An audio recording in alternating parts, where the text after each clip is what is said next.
안녕하세요. 맥킨의 지혜투자클럽입니다. 셀트리온, 램시마 SC 관련돼서 글로벌 임상 3상 관련되는 부분 학회 발표 소식이 있었고, 셀트리온 헬스케어는 이제 목표가 상향 소식이 계속 나오고 있죠. 다음 주 투자 전략까지 한번 살펴보도록 하겠습니다.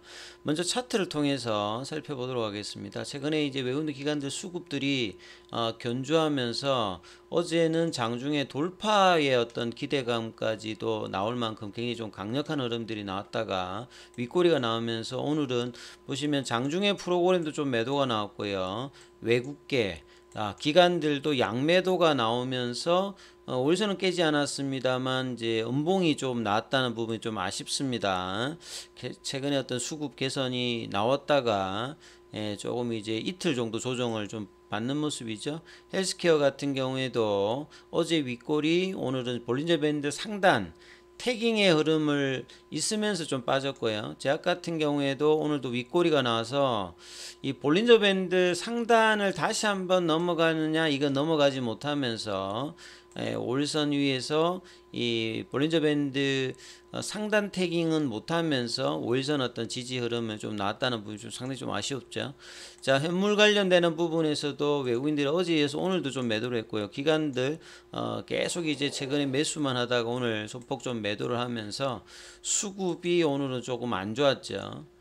그래서 아침에 이제 18만원대 위로 올라갔다가 이 부분이 지지가 못 되면서 17만원대 중반까지 다시 또 내려왔습니다. 시간에는 한 100원 정도 올라서 17만 5,900원이고요. 자, 공매도 매매 비중이 7.28로 좀 증가되면서 확실히 이제 장중에 어떤 수급이 이제 꼬이게 되면 조금 이제 조정을 하고 있는데요. 결과적으로는 이제 이 태깅의 흐름들을 안 깨는 흐름에서 주가가 조정을 하면서 올라가느냐, 그리고 결국은 이제 이 작년 10월 달의 고점 영역이죠. 18만 원대 중반 영역, 이 부분들이 이제 넘어가느냐, 아니면 이 부분이 사라질 때까지 한 옆으로 좀 기다리면서 18만 원대 어떤 부근에서 있다가 이제 올려주느냐, 요 어떤 흐름들을 이제 볼 수가 있는 건데요. 굉장히 강하면 요런 거 왼쪽 라인에서 어떤 고점 라인을 생각하지 않고 그냥 넘겨버립니다. 그런 흐름이 나올 때가 가장 강하고, 최근에 어떤 외국인들과 기관들의 수급이 견조할 때는 굉장히 3연속 양봉이 나오면서 이 양봉을 사실은 이제 지지 패턴으로서 안 깨는가가 굉장히 중요하겠죠. 왜냐하면 외국 기관들이 여기 집중적으로 조금 매집을 했기 때문에 이 부분에서 이제 지지가 있으면서 결국은 이 볼린저 밴드 상단이나 5일선에서 그 조정하면서 러닝 컬렉션 형태로 그냥 주가가 올라가야 됩니다. 그러니까 가격 조정은 없이 기간 조정을 하더라도 가격을 안 빼면서 올라갈 때가 가장 강한 부분이고, 계속 가는 것이 가장 좋은 거고, 그 다음에는 안 빼고 이제 옆으로 좀 가다가 다시 올라가는 형태. 빼버리면 이제 가격도 조정하고 이제 기간도 조정해 버리면 다시 또 이제 시간이 걸려 버리기 때문에요. 자, 그 부분도 이제 다음 주에 굉장히 좀 중요한 어떤 흐름으로 보여집니다. 그리고 수급 체크가 굉장히 좀 중요한 어떤 위치에 또 있는 부분입니다. 자, 셀트리온 헬스케어 관련되는 부분들, 어떤 목표가의 어떤 상향들, 셀트리온은 상향이 안 나오고 있습니다만 헬스케어는 계속 이제 상향에 관련되는 부분, 그러니까 제약이 먼저 돌파를 했고 3월 달에 최근에 이제 헬스케어가 이번 주에 돌파를 해서 이 8만 원대 이제 후반 부분을 넘어갔기 때문에, 이 부분이 넘어가면 이제 뭐 10만 원대 중반까지 장기적인 어떤 목표가가 있기 때문에 이 셀트리온 헬스케어의 어떤 이 목표가 상향은 펀더멘탈이라든지 수급상에서도 분명히 이제 일어나는 어떤 흐름이죠. 1분기 실적이라는 게 이제 사실 뭐 계절적 비수기가 있는데요. 유럽에서 어떤 긍정적인 이제 기존의 제품과 신규 제품, 그리고 북미의 어떤 이제 처방 확대가 계속 이제 되고 있는 상황이죠. 그리고 이제 추가로 이제 신제품 유플라이마, 그 다음에 이제 4월 달부터 이제 기대되는 이제 베그젤마, 그리고 5월 달에 유플라이마의 그 미국 FDA 관련되는 어떤 성인과, 그 다음에 7월 달 상용화, 그 다음에 램시마 SC 관련되는 부분에 10월달 미국 승인 관련되는 이슈 등 연간 어떤 이제 추정치를 상향한 만큼 1분기 이제 실적도 지금 이제 전년 동기 대비해서 YOY 기준으로 매출액이나 영업이익이 견조하게 좀 증가를 합니다. 그래서 1분기가 작년에 좀 안 좋았기 때문에 그 계절적 비수기임에도 불구하고 시장 컨센서스에 부합되는 어떤 실적을 보여주고 있고요.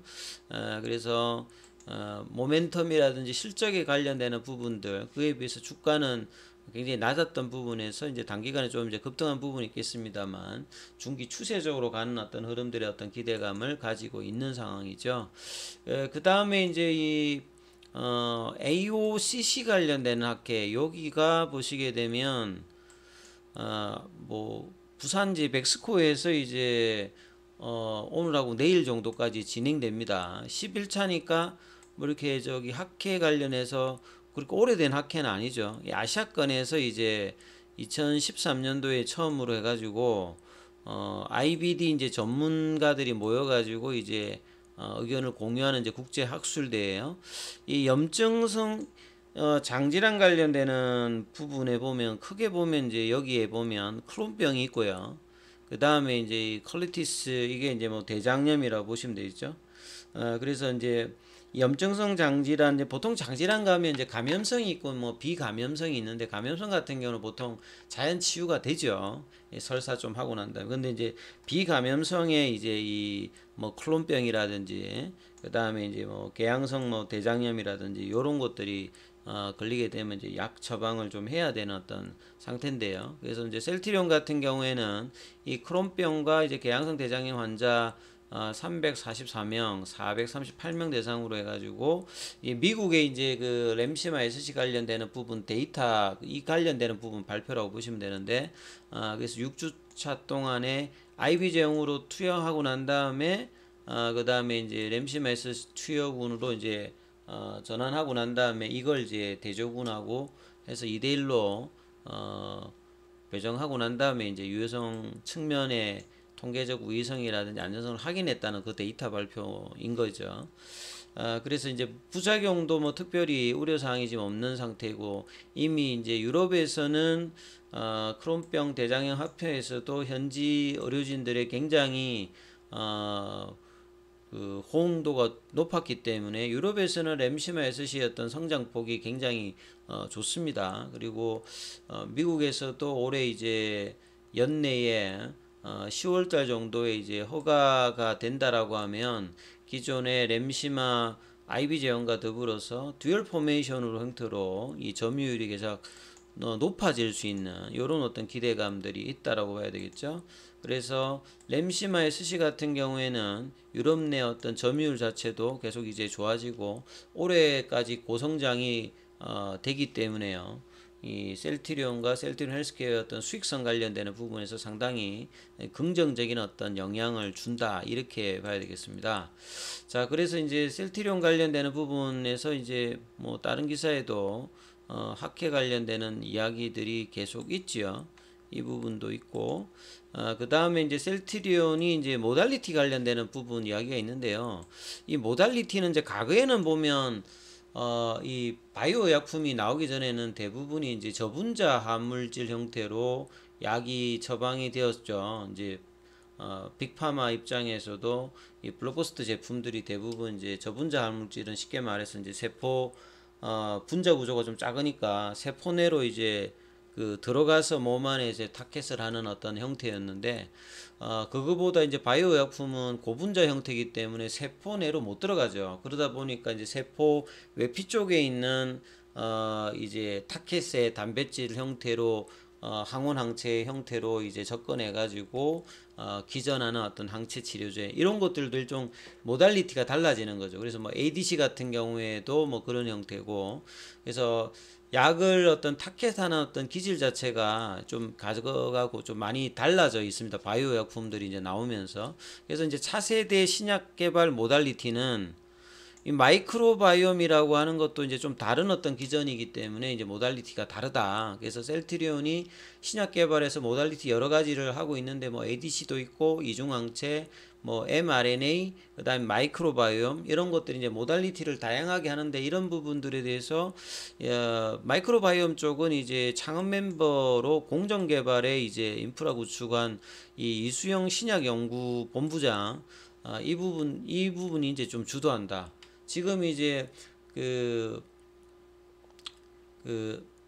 셀트리온 입장에서 신약 개발에서 이제 ADC가 좀 중심에도 있습니다. 근데 이제 최근에 이제 마이크로바이옴 관련되는 부분에서도 요렇게 이제 이수영 이제 전무 주도로 하고 있는데 뭐 셀트리온이 직접적으로 뭐 개발한다기보다는 요런 이제 국내에 뭐 고바이오롭이라든지 그다음에 이제 뭐 리스큐라든지 이런 쪽에 어떤 이제 원천 기술을 가지고 있는 회사로부터 이제 기술 이전을 받아서 속도를 내겠다. 뭐 요런 어떤 형태의 어떤 의미거든요. 이 부분 보시면 이 작년에 이제 그 스위스에 이제 페링이 인수했던 리바이오틱스의 이제 레비오타가 FDA 승인을 받았습니다. 그래서 사실 이제 마이크로바이옴 시장이 이제 막 열리고 있는 어떤 형태이기 때문에 상당히 뭐 이 부분도 좀 중요하다라고 보시면 될 것 같습니다. 아무튼 셀트리온이 이제 이번 주에 굉장히 강한 흐름들을 월요일부터 일으키면서 고점 돌파까지 어떤 기대까지 나왔다가 이틀 정도 조정받았는데요. 자, 이 부분들이 다음 주에 안 깨지면서 다시 18만 원 올라가면서 올라가는 흐름이 나올지 여부가 굉장히 중요하니까 이 부분 좀 참조하시면서 대응 전략 삼아보시면 바라겠습니다. 여기까지 하겠습니다.